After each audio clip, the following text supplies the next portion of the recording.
जितना जल्दी हो सके हमें इलेक्ट्रोकेमिस्ट्री का चैप्टर कंप्लीट करना है।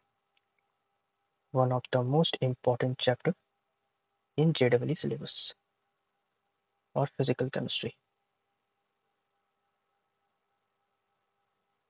ये चैप्टर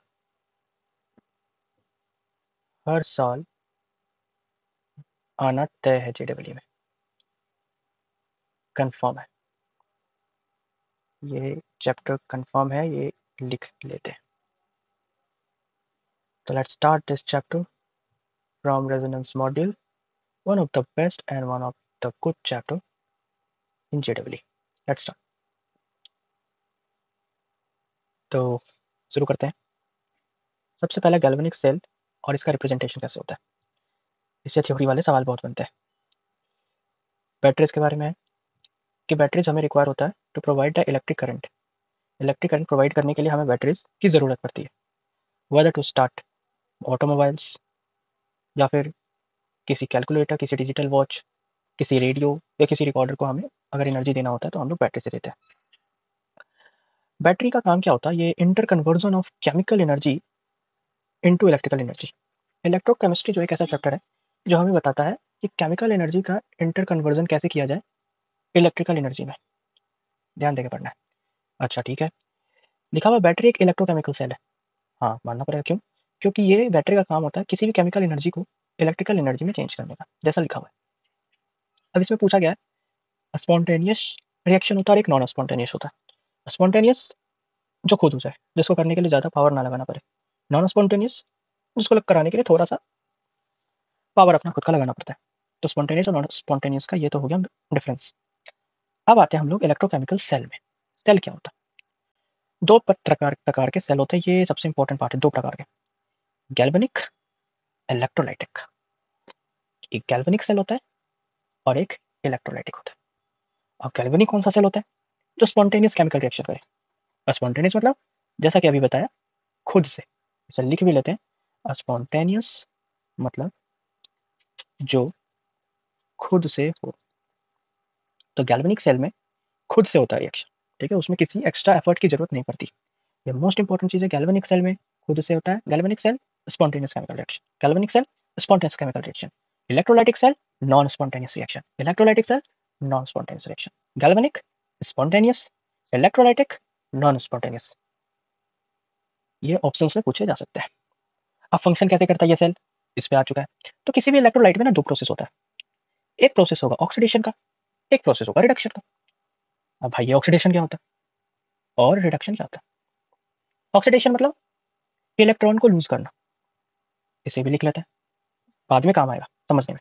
ऑक्सीडेशन मतलब लूज ऑफ इलेक्ट्रॉन्स। अगर कोई इलेक्ट्रॉन दे रहा है दैट मीन्स वो ऑक्सीडेशन कर रहा है। रिडक्शन मतलब गेन ऑफ इलेक्ट्रॉन्स। ठीक है, तो अगर किसी केमिकल रिएक्शन में अगर इलेक्ट्रॉन्स का लूज हो रहा है तो तुरंत आंख बंद करके हम लोग कह सकते हैं कि that this process is oxidation.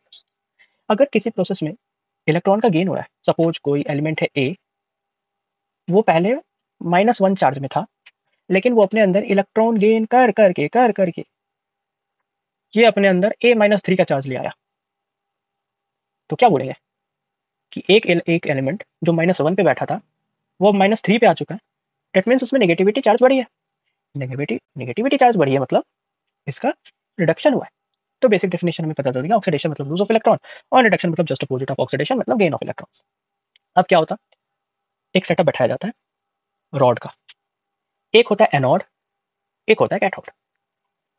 ठीक है, अब जब इलेक्ट्रोलाइटिक करते हैं, जब इलेक्ट्रिसिटी ऑन करते हैं तो इलेक्ट्रॉन का ट्रांसफर होता है। अब वो कैथोड से एनोड होता है या फिर एनोड से कैथोड होगा, वो हम लोग आगे देखेंगे। जैसे इसमें एनोड की जगह लिया गया जेड एन रॉड। ठीक है, जिंक का एक रॉड लिया गया जो एक एनोड का काम करेगा। एनोड का काम मतलब एनोड एक तरह का होता है पॉजिटिव, जो पॉजिटिविटी दे। ठीक है, वो एनोड मतलब इसमें पॉजिटिव चार्ज होता है। कैथोड मतलब होता है जो निगेटिव इलेक्ट्रॉन होता है। तो एनोड मतलब पॉजिटिव इलेक्ट्रोड, कैथोड मतलब नेगेटिव इलेक्ट्रोड। अब जेड एन एटम है, अब उसमें से जो सॉल्यूशन है उसमें Zn+2 के आयंस जाएंगे। ठीक है, कुछ समय के बाद जब इलेक्ट्रिसिटी ऑन कर देंगे, इलेक्ट्रोलाइटिक हो रहा है, इलेक्ट्रोलाइसिस हो रहा है, तो इक्विलिब्रियम अटेंड हो जाता है, और इक्विलिब्रियम में ये इस तरह का रिएक्शन बनता है कि Zn सॉलिड जो है वो Zn2+ में बदल जाता है और 2 इलेक्ट्रॉन का एक तरह से वो लूज करता है। भाई लूज करता है, इसका मतलब Zn का क्या हो गया, ऑक्सीडेशन हो गया। इंपॉर्टेंट पॉइंट, ठीक है, इसमें ऑक्सीडेशन हो गया। अब Zn2+ आया है तो सॉल्यूशन में पॉजिटिव चार्ज बढ़ गया है। अब क्या होगा, कैथोड की बारी आएगी। कैथोड आएगा, कैथोड एक Cu रोड का बना हुआ है, Cu मतलब कॉपर रोड का। अब कैथोड जो होता है वो नेगेटिव इलेक्ट्रोड होता है। अब Zn2+ जो पॉजिटिविटी है वो कंपाउंड में बढ़ चुकी है, तो अब ये क्या करेगा, उसको अपनी ओर खींचेगा, कॉपर जो है वो अपनी ओर खींचेगा, ठीक है। अब खींचेगा खींचेगा खींचेगा, तो इसमें इलेक्ट्रॉन का जो है ना गेन होगा, इसमें इलेक्ट्रॉन का गेन होगा। क्यों, क्योंकि भैया ये तो Cu था, ये तो पहले से ही नेगेटिव रोड था, राइट। तो ये बोलेगा कि भैया जितने भी पॉजिटिव आयंस थे वो मेरे पास आओ, तो इसमें gain of electron take place करेगा। अब देखो,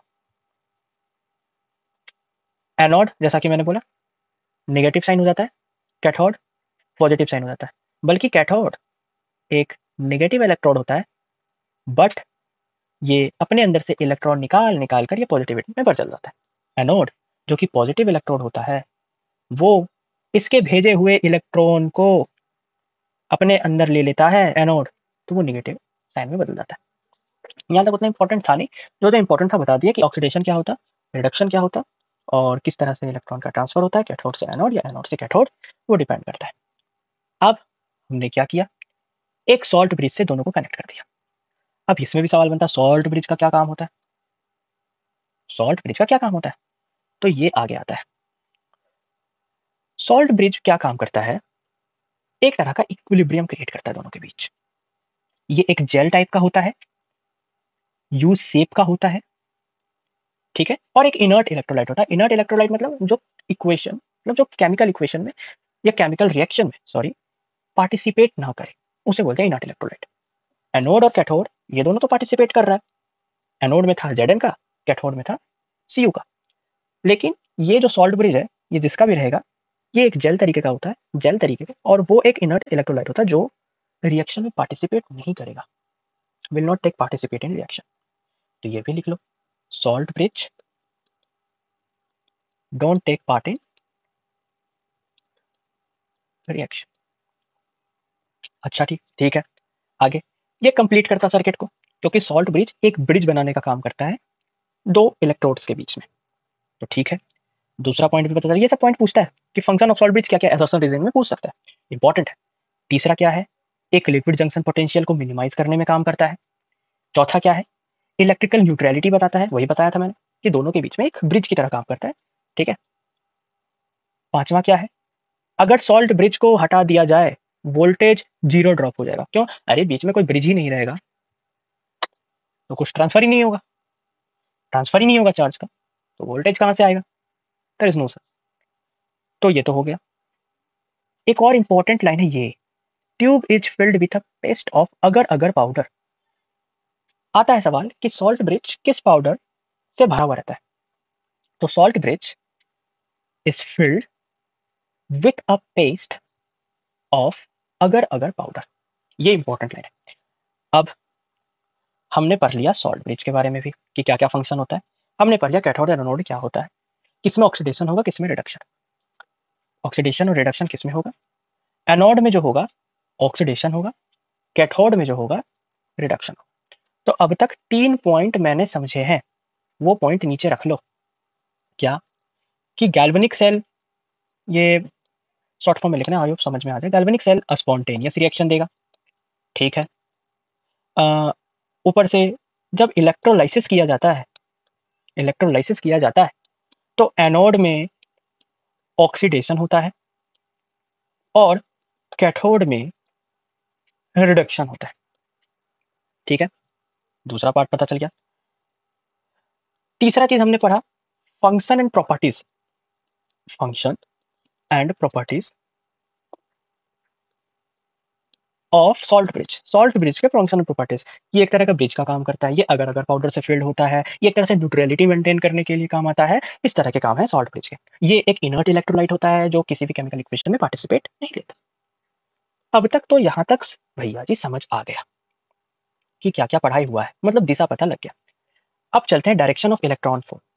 इलेक्ट्रॉन्स का जो फ्लो होता है वो एनोड हाफ सेल से कैथोड हाफ सेल की ओर होता है। ये मोस्ट इंपॉर्टेंट है, मतलब इसको तो ऐसे घेरा कर लो, ये स्टार स्टार स्टार। इलेक्ट्रॉन का फ्लो एनोड से कैथोड की तरफ होता है। एनोड से कैथोड की तरफ क्यों होता है? अरे भैया मैंने तो बोला ना, एनोड में होता है ऑक्सीडेशन। ऑक्सीडेशन मतलब लूज ऑफ इलेक्ट्रॉन। तो ये इलेक्ट्रॉन सॉल्यूशन में दे देता है, वो सॉल्यूशन से इलेक्ट्रॉन ट्रांसफर हो जाता है और कैथोड उस इलेक्ट्रॉन को अपनी ओर खींच लेता है। यही तो हो रहा है। तो पूरे प्रोसेस का ये सार हो चुका है। ये बहुत इंपॉर्टेंट लाइन है। ये पूरे प्रोसेस का सार हो चुका है। एनोड से फ्लो होता है इलेक्ट्रॉन का कैथोड की ओर, क्योंकि एनोड में होता है ऑक्सीडेशन, इसलिए वो इलेक्ट्रॉन लूज करता है। अंडरस्टूड? इसको दिखाने का तरीका इस तरह का होता है। एनोड हाफ शेल को ऐसे देख रहे हो, Cu सॉलिड Cu2+ में बदल गया, मतलब जो पहले न्यूट्रल था उस पर 2+ का चार्ज हो गया, मतलब उसमें इलेक्ट्रॉन की कमी आई। दैट मीन्स ये एक एनोड सेल को दिखाएगा, इस तरह का रिप्रेजेंटेशन। इसमें देखो न्यूट्रल था Cl2, ये अब Cl- में बदल गया, मतलब ये निगेटिव हो गया, मतलब इसमें इलेक्ट्रॉन आ चुका है। इलेक्ट्रॉन आ चुका है मतलब रिडक्शन हुआ, रिडक्शन मतलब कैथोड। तो ओवरऑल एक सिनोनिम बन चुका है। एनोड मतलब ऑक्सीडेशन, कैथोड मतलब रिडक्शन। एनोड मतलब ऑक्सीडेशन, कैथोड मतलब रिडक्शन। इस पॉइंट को भी लिख लो। एनोड मतलब ऑक्सीडेशन, कैथोड मतलब लिखा हुआ है, लिख दिए। चलो अब देखो, सॉल्व ये एग्जांपल दिया हुआ है कि SN2 फिर the cell consist of platinum wire anode. ये देखो प्लेटिनम वायर, ये एक तरह का सॉल्ट ब्रिज जैसा ही है, पीटी लिखा रहेगा, into anode silver cathode dipping into anode, तो ऐसा ऐसा ठीक है। ये चलो बोर्ड्स लेवल की सवाल हो गए। हम लोग जेडब्ल्यू और नेट को कंसेप्ट लेकर चल रहे हैं, मतलब उसको दिमाग में रखते हुए चल रहे हैं। तो ये एक बहुत शानदार सा क्वेश्चन दिख रहा है मेरे सामने कि एक electrode reaction net cell reaction क्या होगा। जेड एन 2+ में बदल रहा है, Br2 में बदल रहा है। अब ये देखो जेड जो है इसमें इलेक्ट्रॉन लूज कर रहा है, ऑक्सीडेशन हो रहा है, electron lose oxidation. Br- electron ये लूज कर रहा है, ये भी लूज कर रहा है, इसमें भी ऑक्सीडेशन। मतलब मतलब इसको उल्टा करके लिखना पड़ेगा, तभी इसमें रिडक्शन होगा। That means oxidation half cell को लिखने का तरीका ये होगा, Zn 2+ + 2 इलेक्ट्रॉन, इलेक्ट्रॉन का लूज किया। रिडक्शन हाफ सेल को इस तरह से लिखना पड़ेगा कि Br2 जो न्यूट्रल था उसमें 2 इलेक्ट्रॉन और फेंक के मारे इसके मुंह पे, तो इसमें एक माइनस चार्ज आ गया। तो नेट सेल रिएक्शन क्या हो गया, दोनों को जोड़ दो, ये 2 इलेक्ट्रॉन कट जाएगा, Zn + Br2 is equal to Zn 2++ 2 Br-। ये नेट सेल रिएक्शन निकल कर आ रहा है। Cr 3+ में आ रहा है, ऑक्सीडेशन हाफ सेल बिल्कुल सही। I- I2 में जा रहा है, मतलब I2 + 2 electron is equal to I-, I2 + 2 electron is equal to 2I-। Yes, 2 iodine बन रहा है, 2I-। Very good. फिर इसमें Pt H2 से H+ में जा रहा है, ऑक्सीडेशन मतलब लूज ऑफ इलेक्ट्रॉन, H2 से 2H++ 2 इलेक्ट्रॉन हो गया। Cu2+ से Cu, इसमें गेन ऑफ इलेक्ट्रॉन मतलब रिडक्शन पोटेंशियल, Cu2+ से 2 electron Cu, reduction potential, simple. फिर Cd से Cd2+, मतलब lose of electron, oxidation potential, oxidation reaction हो गया, ये Cd से Cd2+, 2 इलेक्ट्रॉन का लूज, ऑक्सीडेशन। Cl- से AgCl, Cl- से AgCl, तो ये AgCl- में इलेक्ट्रॉन जोड़ेंगे एक, तभी होगा, तो रिडक्शन पोटेंशियल ये हो गया। ठीक है, अब ये देखो रिडक्शन AgCl+ इलेक्ट्रॉन, इलेक्ट्रॉन को गेन करवा रहे हैं, तो रिडक्शन पोटेंशियल हो गया, Ag+Cl- में दिख गया। अब हम लोग बोल रहा है, एक क्वेश्चन और आता है बच्चों का, सर इसमें से 2 को क्यों मल्टीप्लाई कर रहे हैं, 3 को क्यों मल्टीप्लाई कर रहे हैं एक्स्ट्रा? इसलिए क्योंकि ऑक्सीडेशन हाफ रिएक्शन में 2 इलेक्ट्रॉन का चेंज है, तो दोनों इक्वेशन में समानता रहे, एक तरह से इक्वालिटी रहे, तो इलेक्ट्रॉन का लेन देन भी इक्वल होना पड़ेगा। That's why we have to multiply to equate the electrons. तो अगर ऑक्सीडेशन हाफ रिएक्शन में 2 इलेक्ट्रॉन का चेंज हुआ है और रिडक्शन हाफ में बस 1 इलेक्ट्रॉन का चेंज हुआ है, तो पूरे इक्वेशन में हमें 2 से मल्टीप्लाई करना पड़ेगा, ताकि 2 इलेक्ट्रॉन का चेंज दिखे दूसरे रिएक्शन में भी, जिसके कारण से दोनों के इक्वेशन के बीच जो है एक मेंटेन रहे इक्वालिटी, है ना। That's why to maintain equality we have to multiply with X factor, right. चलो ठीक है भैया जी, समझ गए हम तो। अब इलेक्ट्रॉन पोटेंशियल क्या होता है? अब जाहिर सी बात है, नेगेटिव चार्ज इलेक्ट्रॉन को एनोड से अलग करने के लिए एक हमें फोर्स चाहिए होगा।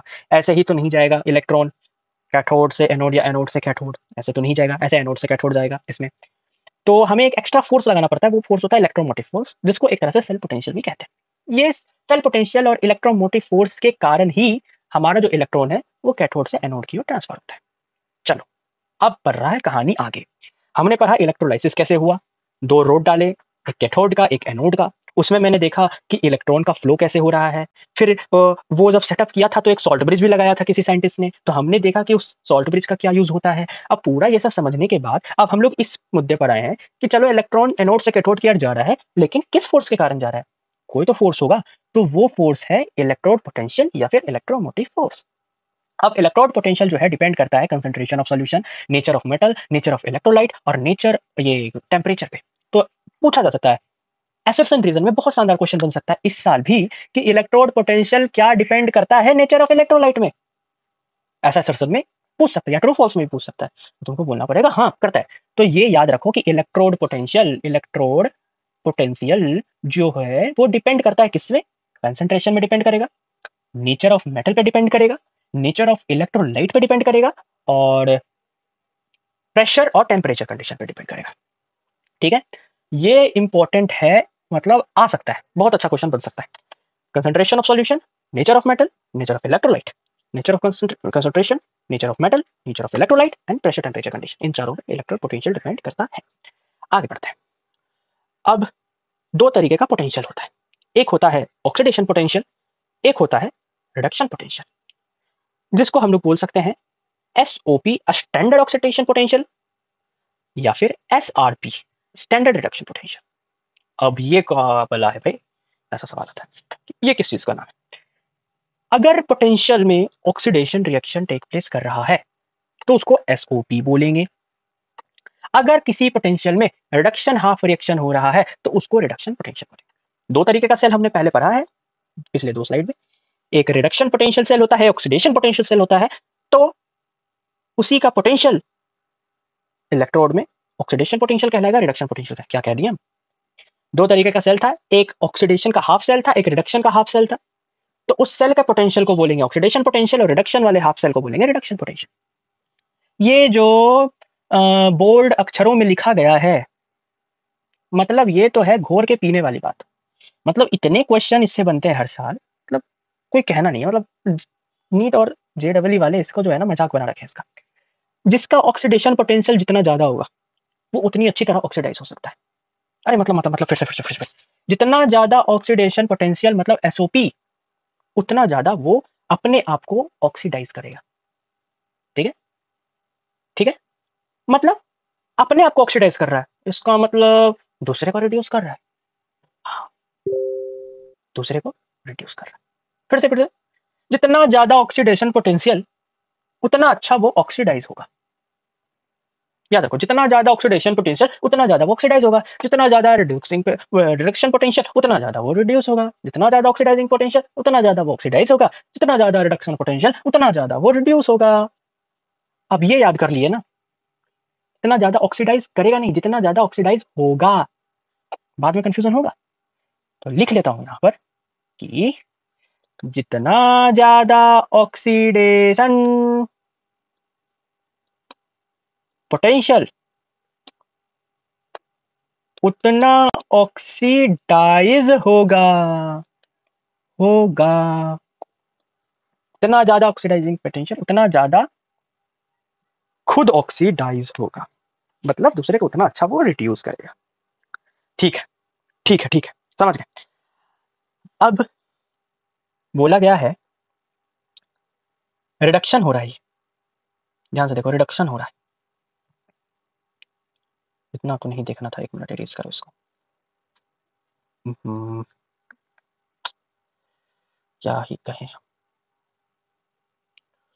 ये देखो कलर बदलो यार। ये देखो रिडक्शन हो रहा है तो इसको एसआरपी से करेंगे। ये देखो ऑक्सीडेशन हो रहा है, एसओपी से डिनोट करेंगे। रिडक्शन हो रहा है एसआरपी से, जो इलेक्ट्रॉन का गेन हो रहा है ना, जेड बने एसआरपी। ये इलेक्ट्रॉन का लूज कर रहा है, ऑक्सीडेशन एसओपी। वाओ। अब स्टैंडर्ड इलेक्ट्रोड को बोलते हैं एसएचई, जिसको 00 वोल्ट माना जाता है। ठीक है, स्टैंडर्ड हाइड्रोजन इलेक्ट्रोड को। ये सी लड़की वाला सी नहीं है, ये है standard hydrogen electrode. It's not ही और सी, इट्स एसएचई।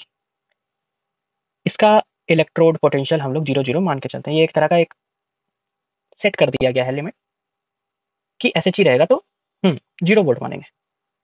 अब ई नॉट सेल निकालने पूछेगा आगे। ई नॉट सेल निकालने का सबसे बढ़िया formula oxidation potential plus reduction potential, या फिर E naught cathode minus E naught anode. ये क्या था? मतलब सबसे पहली बात, एक क्वेश्चन पूछेगा, ये कब यूज करना, अब इसको हम अच्छे से बताते हैं, एक्सप्लेन करते हैं। क्वेश्चन में क्या आएगा ना, कुछ बोलेगा कि भैया ये जो है ना ई नोट करके ऐसे दिया रहेगा, तुमको बताते ई नोट करके, सीखो कैसे कर रहा था, कहाँ गया ये ई नोट करके ऐसे वैल्यू दिया रहेगा, ठीक है, ई नोट करके कि ये जो है रिडक्शन पोटेंशियल है, ई नोट करके वैल्यू दिया रहेगा, और उसमें बोला जाएगा कि ये रिडक्शन पोटेंशियल है, मतलब एम जो है वो रिड्यूस हो रहा है, मतलब गेन ऑफ इलेक्ट्रॉन हो रहा है। तो सपोज ये 2+ है, तो ये एम प्लस में जा रहा है, और इसका ई नोट दे देगा कुछ एक्स, ठीक है, इसका एक्स दे देगा। फिर बोलेगा कि एक दूसरा मेटल है, वो 3+ से 1 पे जा रहा है, प्लस पे जा रहा है, और इसका पोटेंशियल दिया हुआ है एस एच, मतलब एस आर पी दिया हुआ है वाई। अब दोनों का जो ई नोट है वो एक्स और वाई दिया गया है, और दोनों एक एस आर पी है। एस आर पी मतलब रिडक्शन पोटेंशियल दिया हुआ है, ये 2 से 1 पे जा रहा है, ये 3 से 1 पे जा रहा है, मतलब दोनों में लूज ऑफ इलेक्ट्रॉन है। अगर ऐसा कंडीशन दिया रहेगा और कोई रिएक्शन दिया रहेगा सेल का, उसमें से तुमको बताना है कि किसका ऑक्सीडेशन हो रहा है, किसका रिडक्शन हो रहा है, वो इक्वेशन से देख के पता लगेगा। तो इसके अकॉर्डिंग हमें ई naught cathode minus E naught anode करना पड़ेगा। मतलब जब भी इस तरह का दिया रहेगा क्वेश्चन में M2+, M+, M3+, M+, या फिर M1+ से M2+, तो हमें उसको SRP में सबसे पहले बदलना है रिडक्शन पोटेंशियल में। अगर 2+ से +1 जा रहा है, रिडक्शन हो रहा है, तो अगर उसका x है तो M+ से 2+ जाने के लिए हमको -x लगेगा पोटेंशियल। मतलब हमें रिडक्शन पोटेंशियल में ही चेंज करना है, ठीक है। Always change your potential, your given potential in reduction potential. ये गांठ बांध लो बात, ऑलवेज चेंज, ये लिख लेता हूं, अभी समझ नहीं आएगा, क्वेश्चन देखोगे तभी समझ आएगा। Always change potential, given potential, any given potential into reduction potential। ये लिख लो, पोटेंशियल इंटू रिडक्शन, ये बड़े बड़े क्वेश्चन में काम आएगा। ये भगवान क्या है ये, ठीक है। कोई भी पोटेंशियल जो गिवन रहेगा उसको रिडक्शन पोटेंशियल में सबसे पहले चेंज करो। अगर एसओपी दिया हुआ है तो उसको माइनस करके एसआरपी बनाओ, अगर एसआरपी पहले से दिया हुआ है तो मत कुछ करो, और फिर E naught cathode minus E naught anode करो। ई सेल बराबर ई नोट सेल बराबर हो जाएगा ई naught cathode minus E naught anode, ई से ई नोट सेल हो जाएगा ई naught cathode minus E naught anode, ई नोट सेल हो जाएगा ई naught cathode minus E naught anode, ई नोट सेल हो जाएगा ई naught cathode minus E naught anode. रट रट लो इसे, रट लो, ई naught cathode minus E naught anode, मतलब ई note reduction minus E note oxidation, ई note reduction minus E note oxidation. चलो चलो, बहुत बढ़िया, चलो आगे आगे बढ़ते हैं। तो एक ही चीज सीखो, जब भी कुछ रहेगा उसको एसआरपी में बदलो, और फिर E naught cathode minus E naught anode कर दो। कैथोड में जो रिएक्शन होगा उसका एसआरपी, उससे माइनस कर दो एनोड में जो रिएक्शन। अब कैलकुलेशन कैसे होगा, ये देखो H2 से H प्लस SOP, H+ से H2 SRP। अब ये सब तो चलो ठीक है, ये सब बच्चा वाला बात है। अब SOP जो है माइनस ऑफ SRP होगा। अगर SRP को SOP में बदलना है तो उस इलेक्ट्रोड पोटेंशियल के आगे नेगेटिव लगा दो, अगर SOP को SRP में बदलना है तो SOP के आगे नेगेटिव लगा दो। मतलब नेगेटिव का साइन इंटरचेंज करके हम लोग किसी भी SOP को SRP बना सकते हैं, SRP को SOP बना सकते हैं। अगर कोई SOP दिया हुआ है तो उसको नेगेटिव बना के SRP बना सकते हैं। अगर कोई SRP दिया हुआ है, नेगेटिव पहले से ही वो है, तो और नेगेटिव ऐड करके उसको प्लस कर दो जिससे वो SOP बन जाए, ठीक है। मतलब नेगेटिव लगाना है, SRP को SOP बनाना है, SOP को SRP बनाना है, सिंपल। चलो चलो चलो चलो चलो चलो चलो चलो, ये सब बच्चा वाला चीज दिया हुआ है। एसआरपी देखो एकदम घटते जा रहा है। सबसे ज्यादा रिड्यूसिंग पोटेंशियल देखो लिथियम का होता है, सबसे ज्यादा एसआरपी निगेटिव है, सबसे ज्यादा ग्रेटर वैल्यू ऑफ एसआरपी वो ज्यादा खुद को रिड्यूस करेगा। ये तो सबसे लीस्ट है एसआरपी, मतलब ये सबसे कम खुद को रिड्यूस करेगा, मतलब ये सबसे ज्यादा दूसरे को ऑक्सीडाइज करेगा। सबसे कम खुद को रिड्यूस करेगा, मतलब सबसे ज्यादा दूसरे को ऑक्सीडाइज करेगा। एल अच्छे से ऑक्सीडाइज करेगा दूसरे को। चलो ठीक है ठीक है ठीक है ठीक है ठीक है, चलो बढ़िया बढ़िया बढ़िया बढ़िया बढ़िया बढ़िया। हाँ ये देखो क्वेश्चन आया, AgAgCl में जा रहा है और NaCl, AgNO3 Ag, ये डबल साइन बताता सॉल्ट ब्रिज को।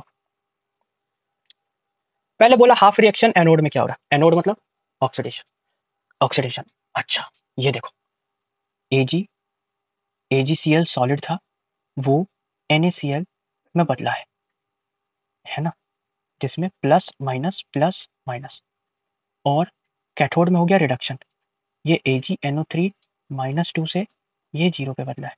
दैट्स वाई इलेक्ट्रोड जो है LHS साइड वाला, लेफ्ट हैंड साइड वाला, ये एक एनोड है क्योंकि इसमें ऑक्सीडेशन हो रहा है। पहले Ag+Cl- था, वो AgCl बन गया और एक इलेक्ट्रॉन लूज कर दिया, मतलब ऑक्सीडेशन हुआ। RHS वाला इलेक्ट्रोड कैथोड है, क्यों? क्योंकि इसमें Ag जो है वो एक इलेक्ट्रॉन ले लेता है और माइनस चार्ज से 0 में बदल जाता है, न्यूट्रल बन जाता है, दैट मीन्स रिडक्शन हो गया। अब E नोट निकालने के लिए हमको पता है E note cathode minus E note anode, cathode क्या था, रिडक्शन वाला, मतलब RHS वाला E नोट को माइनस करेंगे लेफ्ट हैंड साइड वाले E नोट से, जो कि एनोड था, क्योंकि हम लोग जानते हैं E नोट सेल बोला हुआ, E note cathode minus E note anode, ये आ गया, ये स्टैंडर्ड सेल हो गया E नोट सेल। अब इसी में बनता है सॉल्यूशन, इसी में बनता है सॉल्यूशन क्वेश्चन का, इस प्रकार से कि आपको नॉन्स्ट इक्वेशन का यूज करना पड़ेगा। नॉन्स्ट इक्वेशन क्या है, वो होता है, आगे पढ़ेंगे, E naught E cell is equal E naught cell minus NRT upon जितने इलेक्ट्रॉन का चेंज होता है is equal to log oxidation upon reduction, पढ़ेंगे। अब डेल्टा जी जो होता है गिब्स फ्री एनर्जी, उसका फॉर्मूला ये रट लो, माइनस एन एफ ई, रट लो, minus N F E, N F E minus N F E, minus N F E. अब एन क्या है, जितने नंबर ऑफ इलेक्ट्रॉन का एक्सचेंज हो रहा है, एफ क्या है, फैराडा है, फैराडे, जिसकी वैल्यू 96500 कूलम होती है, और ई नोट सेल जो मैंने बोला निकालने, ई naught cathode minus E naught anode, इससे तुम डेल्टा जी निकाल सकते हो। तो डेल्टा जी का फॉर्मूला भी पता चल गया, minus N F E naught cell. देखो ई नोट Cu2+Cu दे दिया है, ये भी रिडक्शन पोटेंशियल दिया हुआ है, ठीक है, ये Cu+Cu2+, ये देखो ऑक्सीडेशन पोटेंशियल दे दिया, इसको माइनस करो पहले, तो ये रिडक्शन पोटेंशियल बन जाएगा, और Cu+Cu बनाना है, Cu+Cu, तो इसको बनाने के लिए ई naught cathode minus E naught anode. अब Cu+Cu के लिए जाहिर सी बात है हमें इक्वेशन क्या करना पड़ेगी, Cu में एक और इलेक्ट्रॉन ऐड करना पड़ेगा, राइट, तभी ये Cu होगा, है ना। तो और Cu2+Cu क्या था, ये देखो Cu2+ plus electron +2 electron Cu था, और ये Cu+,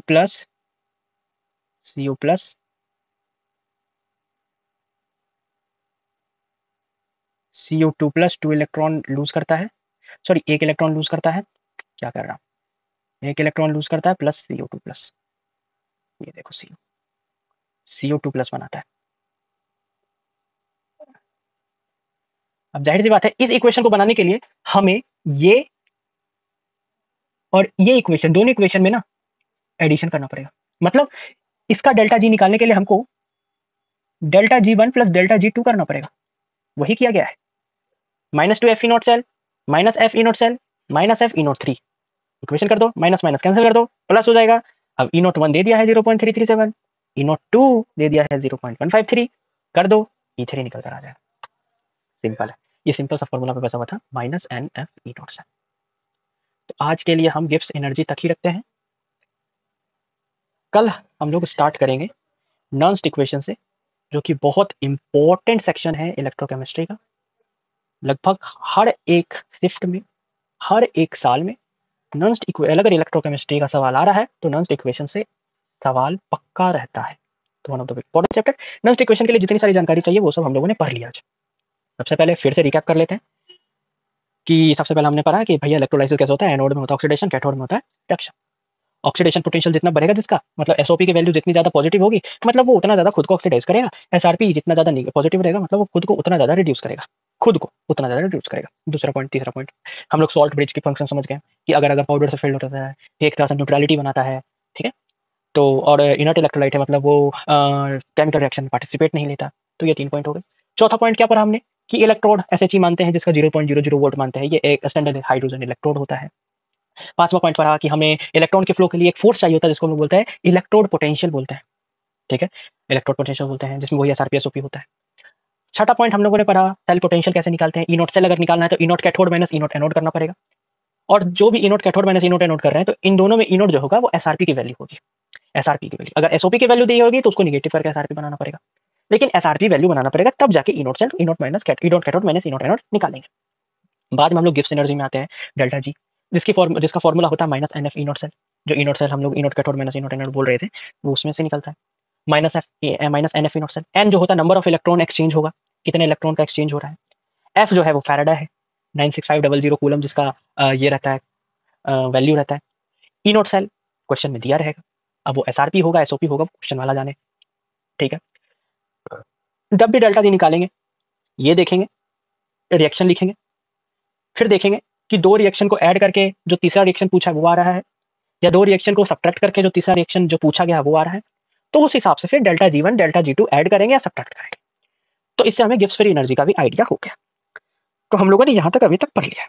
अब कल हम लोग पढ़ेंगे नॉन्स्ट इक्वेशन, जो one of the important segment है जेडब्ल्यू का, इलेक्ट्रोकेमिस्ट्री का ऑब्वियसली, और फिर बहुत लंबा अच्छा चैप्टर है। इसके बाद आएगा तुम्हारा कंडक्टेंस कंडक्टिविटी, तो अभी चलेगा एक दो चैप्टर एक दो लेक्चर और लगेंगे हो जाएगा। तो चलिए ठीक है, मिलते हैं नेक्स्ट वीडियो।